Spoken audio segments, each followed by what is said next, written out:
Rabbani the scholar YouTube channel तलबा, असातिज़ा और अवामुन नास के लिए यकसा मुफीद, इल्मी, अदबी, समाजी, सकाफ़ती, तहज़ीबी, दीनी, मिल्ली, इनकलाबी, फ़न्नी, तहरीकी, तिब्बी, फ़लाही, तालीमी व मालूमाती यूट्यूब चैनल ज़रूर सब्सक्राइब करें, लाइक, शेयर और कमेंट करें, बेल आइकन प्रेस करें। Rabbani the scholar YouTube channel.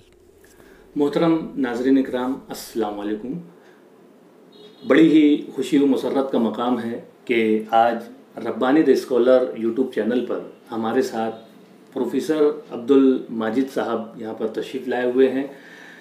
आपकी शख्सियत बिल्कुल भी तारुफ़ की मोहताज नहीं है, बावजूद उसके मैं हमारे तलबा व तालबात को, हमारे नाज़रीन को बतलाना चाहूँगा कि प्रोफेसर डॉक्टर अब्दुल माजिद अंसारी साहब मालेगांव शहर से ताल्लुक़ रखते हैं और एक इल्मी घराने में आपने आंखें खोली, लेकिन मौजूदा वक्त में आप रसूल बलाद मुंबई के एक मशहूर मारूफ कॉलेज महाराष्ट्र कॉलेज में एज अ वाइस प्रिंसिपल अपनी खिदमत अंजाम दे रहे हैं। और मैं तो बतलाना चाहूँगा कि आपकी शख्सियत में इतने सारे पहलू हैं, परत दर परत अगर आपकी शख्सियत को मैं वाज़े करूँ तो हमारा ये सेशन जो है वो वक्त की तंगी का शिकार हो जाएगा। मैं आपकी शख्सियत को मुख्तसरन पेश करता चलूँ कि आप जो हैं न सिर्फ महाराष्ट्र कॉलेज के वाइस प्रिंसिपल हैं, बल्कि मालेगांव सोसाइटी ऑफ एजुकेशन के आप एक फ़ाल रुकन हैं। उसके अलावा मानवता निधि लिमिटेड जो एक अदारा है, आप उससे भी मुंसलिक हैं। मज़हब इस्लाम में जो सूद के ताल्लुक़ से जो सारी बातें हैं, उसको मौजूदा दौर में किस तरह से हम उस पर अमल कर सकते हैं, इस तरह से आपके बेशुमार मज़ामीन, आपकी कुछ किताबें इस गैर सूदी बिला सूदी निज़ाम पर जो है काफ़ी पढ़ने में आती हैं, देखने में आती है। बेशुमार अखबारात में आपके सिलसिलावार जो है तकरीबन 100 से ज़ायद मज़ामीन जो है वो आपके इस उन्वान के तहत जो है वो शाये हो चुके हैं। उसके अलावा पावरलूम सनत मसाइल और हल, मालेगांव शहर से आपका ताल्लुक़ है, पावरलूम का शहर है, उस पर आपने काफ़ी अच्छी किताब तरतीब दी है और वो किताब जो है उर्दू ज़बान में बुक स्टॉल्स पर मौजूद है। उसके अलावा स्टाफ रूम की सियासत मंजर आम पर लाकर उस कमियों और खामियों की तरफ निशानदही कर रहे हैं। सूदी लेन देन संगीन माशरती गुनाह, इस उन्वान पर भी आपकी किताब मंजर आम पर आ चुकी है। और आज हम जिस किताब के ताल्लुक़ से इस सेशन में बात करने वाले हैं वो है अच्छी आदतें बुरी आदतें। ये किताब आपने तरतीब दी है और बेहतरीन किताब है। इसमें आपका माखज़ क्या है, आपका नुक्ता नज़र क्या है, इस पर आज हम गुफ्तगू करेंगे। उसके अलावा भी आप principle of management and finance, इस उन्वान से अंग्रेज़ी ज़बान में भी एक किताब लिख चुके हैं। चूँकि आप कॉमर्स फील्ड से मुंसलिक हैं, इसलिए आपने उस शोबे में भी काफ़ी कुछ काम किया है। अच्छी आदतें बुरी आदतें, इस किताब के ताल्लुक़ से आज हम यहाँ पर प्रोफेसर अब्दुल माजिद अंसारी साहब से गुफ्तगू करेंगे। सर, आपका Rabbani the scholar YouTube channel पर इस्तकबाल किया जाता है, खुश आमदीद कहते हैं। आपने अपना कीमती वक्त हमें इनायत किया है, उसके लिए हम आपका शुक्रिया अदा करते हैं। सर, मैं आपको बतलाता चलूँ कि हमारे इस प्लेटफॉर्म के ज़रिए से, हमारे इस चैनल के ज़रिए से हम तलबा व तालबात की रहनुमाई, समाजी तौर पर एक बेदारी का काम, एक तालीमी बेदारी का काम या फलाह उम्मत का काम जो है हम इस प्लेटफॉर्म से करने की कोशिश में हैं। और आप जैसी शख्सियात को हम अपने प्लेटफॉर्म पर बुलाकर जो है उनकी इज़्ज़त अफजाई भी करते हैं और उनसे हम बहुत कुछ तहरीकें हासिल करते हैं और उनसे बहुत कुछ सीखने की कोशिश करते हैं। हमारे नाज़रीन तक वो तमाम बातें पहुँचाने की कोशिश करते हैं। सर, मेरा सवाल आपसे ये है कि आपका अब तक का जो तालीमी सफ़र रहा है, आपने मालेगांव शहर में आंखें खोली और आज आप रसूल बलाद मुंबई में महाराष्ट्र कॉलेज में वाइस प्रिंसिपल की पोस्ट पर हैं, तो थोड़ा सा हमारे नाज़रीन को आप इस ताल्लुक़ से बतलाएं। बिस्मिल्लाहिर्रहमानिर्रहीम। सबसे पहले मैं रब्बानी चैनल का शुक्रिया अदा करता हूँ कि उन्होंने मुझ नाचीज़ को यहाँ पर कुछ कहने का मौका इनायत फरमाया। मेरा ताल्लुक़ मालेगांव से है। मालेगांव में किदवाई रोड पर स्कूल नंबर 1 से मेरी प्राइमरी तालीम मुकम्मल हुई। उसके बाद हाई स्कूल का सफ़र मालेगांव स्कूल से जारी रहा। उसके बाद सिटी कॉलेज से 11th 12th और TY BCom तक कॉमर्स की डिग्री हासिल हुई। MCom MSG कॉलेज से मुकम्मल हुआ। उसके बाद 1983 में मैं बम्बई उरुसुल बलाद चला गया। वहाँ से महाराष्ट्र कॉलेज में 1988 में मुझे नौकरी मिल गई और आज तक अल्हम्दुलिल्लाह महाराष्ट्र कॉलेज से मुंसलिक रहा हूँ। सर, हमारे नाज़रीन को आप ये बतलाएं कि ये जो आपकी किताब है, अच्छी आदतें बुरी आदतें, इस किताब का खाका आपके जहन में क्यों कर आया, या आपने क्या सोचकर इस किताब को तरतीब दिया? तकरीबन 3 दहाई से ज़्यादा अरसे से तालीम के शोबे से मुंसलिक हूँ। इस सिलसिले में मुसलमानों में तालीमी बेदारी की एक लहर यकीनन पाई जाती है और ये बड़ी खुशाइन बात है।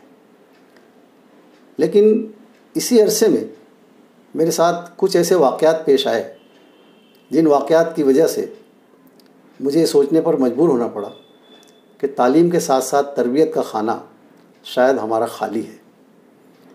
मसलन एक वाक़या ऐसा हुआ, एक हमारे शनासा जिनका बेटा डॉक्टर, उन दोनों में घरेलू तनाज़ा किसी जायदाद को लेकर कोर्ट में चल रहा था। एक दिन वो डॉक्टर बेटा मुझे बाइकला स्टेशन के पास सड़क पर मिल गया। मैंने अपनी दानिश में उसको समझाने की कोशिश की और ये कहा कि आपका घरेलू मामला है, उसे कोर्ट कचहरी तक न ले जाएं, आपस में अपने वालिद से सलाह मशवरा करके मामले को सुलझा लें। मेरी बातें सुनने के बाद वो बेटा गुस्से में अपने वालिद के ख़िलाफ़ उसने एक ऐसा जुमला कहा जिसने मेरी शख्सियत को झंझोड़ दिया। जुमला दोहराते हुए मैं ख़ुद अभी काँप रहा हूँ। जुमला दोहराते हुए मेरे रोंगटे खड़े हैं। मैं सोच नहीं सकता था कि एक पढ़ा लिखा तालिब इल्म, एक पढ़ा लिखा बेटा अपने बाप के मुतालिक, अपने वालिद के मुतालिक इस कदर नाराज़ और इस कदर जुमला इस्तेमाल कर सकता है। वो जुमला था कि जिस दिन मेरा बाप मर जाएगा मैं जाकर उसकी कब्र पे डांस करूँगा। ये जुमला सुनने के बाद ऐसा लगा जिसे किसी ने पैरों तले ज़मीन खींच ली हो। दिमाग माउफ हो गया। समझ में नहीं आया कि उसे अब क्या समझाऊं। 2 मिनट में वहाँ खड़ा रहा, फिर वहाँ से चला गया। लेकिन जहन के दरीचों में एक ऐसी बेचैनी पैदा हुई कि मैंने कहा अपने आप से कि शायद हमारी कौम को तरबियत की अभी बहुत शदीद ज़रूरत है। इसी तरह एक वाक़या और गुज़रा। एक दिन एक वालिद साहब कॉलेज में आए, वो अपने बेटे से मिलना चाहते थे। मैंने कहा तशरीफ़ रखें, मैं आपके बेटे को बुला देता हूँ। उनके बैठने के बाद मैंने उनके चेहरे के उतार चढ़ाव को जब बगौर देखा तो मुझे एहसास हुआ कि शायद मामला कुछ गड़बड़ है, कुछ परेशानी है। मैंने उनसे पूछा कि आप अपने बेटे से क्यों मिलने आए। मेरे जवाब में उन्होंने अपनी जेब में से एक नया बड़ा चाकू निकाला और कहा कि आज या तो मेरा बेटा नहीं या मैं नहीं। इस दूसरे वाक़ये ने भी मुझे दोबारा अंदर से परेशान कर दिया और फिर मैंने सोचा कि शायद तरबियत का खाना हमारा मुकम्मल खाली है। इस तरह के वाक़यात हमारे अपने माशरे में हज़ारों की तादाद में शायद वाक़ होते होंगे। अल्लाह ने तौफ़ीक दी, अल्लाह ने दिल में बात डाली और इस तरबियत के खाने को खाली खाने को पुर करने के लिए अल्हम्दुलिल्लाह ये किताब अच्छी आदतें बुरी आदतें लिखी गई। देखिए कि इंसान को कहाँ से तहरीक मिल जाए। आपके रोज़ाना के मामूलात, रोज़मर्रा की ज़िंदगी के जो मामलात हैं, उसी से आपने कुछ ऐसे वाक़यात को अपने एहसासात का हिस्सा बना लिया जिसकी वजह से ये अच्छी आदतें बुरी आदतें किताब मंजर आम पर आई और लोग इसे पढ़ रहे हैं, देख रहे हैं और उन्वान से ही जाहिर है कि इसमें अच्छी आदतें भी लिखी हुई हैं, बुरी आदतों की भी निशानदेही की गई है। सर, ये बहुत ही उम्दा काम किया आपने। मेरा अगला सवाल आपसे ये है कि इस किताब के अंदर जो कंटेंट है, जो इसमें जो मवाद है, वो क्या है, वो ज़रा सा हमारे नाज़रीन को आप बताएं। जैसा कि किताब के उन्वान से जाहिर है, अच्छी आदतें बुरी आदतें। अल्हम्दुलिल्लाह इस किताब में 150 से ज़ायद अच्छी आदतें और तकरीबन 150 से ज़ायद ही बुरी आदतों का तज़किरा किया गया है। उन्वानात अहम ज़रूर हैं, लेकिन ज़ख़ामत को मद्देनज़र रखते हुए मुख्तसरन हर उन्वान पर लिखा गया है, ताकि तलबा और तालबात ख़ास तौर से 10 साल से 20 साल की उम्र के तलबा और तालबात को जहन में रख कर एक किताब तरतीब दी गई है। क्योंकि शायद इसी उम्र में आदतें बच्चे सीखते हैं, वही आदतें उनके अंदर सरायत करती हैं, पनपती हैं, बढ़ती हैं और पुख्ता हो जाती हैं। अगर उस उम्र में 10 से 20 साल की उम्र में अगर बच्चों के अंदर अच्छी आदतें आ जाएं तो एक मुकम्मल अच्छे इंसान बन सकते हैं। लेकिन अगर इसी उम्र में उनके अंदर बुरी आदतों का सिलसिला जारी हो जाए तो फिर न सिर्फ ख़ुद अपने लिए बल्कि अपने ख़ानदान के लिए और पूरे माशरे के लिए एक नासूर बन जाते हैं। अच्छी बात बताई आपने कि बच्चों को जो जिस वक्त तरबियत की ज़रूरत हुआ करती है, जिस वक्त बच्चे किसी गलत राह पर गामजन हो सकते हैं, बिल्कुल उसी उम्र को जहन में रखते हुए ये किताब आपने तरतीब दी सर। ये बहुत ही उम्दा काम है, इस बात पर आपको मुबारकबाद पेश करते हैं। शुक्रिया सर। इस किताब की कीमत क्या है? 170 सफ़े की किताब है ये और इसकी कीमत 50 रुपये रखी गई है। अच्छा, 50 रुपया और 170 सफ़हात, और वो भी मैं देख रहा हूँ कि इस किताब में यानी इस तरह से बेहतरीन मल्टी कलर का इस्तेमाल भी किया गया है। और मैं समझता हूँ कि सर ये किताब तो ज़ख़ामत इसकी जिस हिसाब से है तो इसका तखमीना भी कुछ ज़्यादा रहा होगा, तो इतनी कम कीमत रखने की वजह? इसकी वजह यही है ताकि ये जो किताब है ज़्यादा से ज़्यादा बच्चों तक पहुँचे। हाँ। और बच्चे इससे इस्तेफ़ादा हासिल करें, क्योंकि उर्दू किताबें अगर कीमत में ज़्यादा हो तो ख़रीदार परेशान हो जाते हैं। अब चूँकि जहन में ये था कि ये तरबियत का खाना खाली है, उसे पुर करना है, तो ये जहन में बात आई कि किताब की कीमत अगर कम रखी जाए तो ज़्यादा क़ारीन तक वो किताब पहुँच सकेगी। इसी नुक्ते नज़र से इसकी कीमत कम रखी गई। अल्लाह का बहुत करम रहा इस किताब के साथ, इसके 2 एडिशन तकरीबन ख़त्म हो गए हैं। किताब की कीमत कम होने और शायद उन्वान एक ज़रूरत का होने की वजह से ये किताब हाथों हाथ ली गई।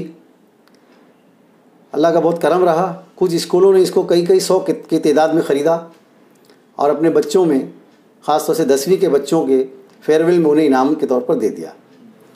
कुछ स्कूलों में इस किताब को सुबह की या दोपहर की जो शिफ्ट शुरू होने के वक्त जो प्रेयर होती है उसके साथ रोज़ाना एक अच्छी आदत या एक बुरी आदत को पढ़ने का मामूल बना लिया, जिससे बच्चों के अंदर ये बात या बच्चों के सामने ये बात आती है कि अच्छी आदतें कौन सी हैं, बुरी आदतें कौन सी हैं।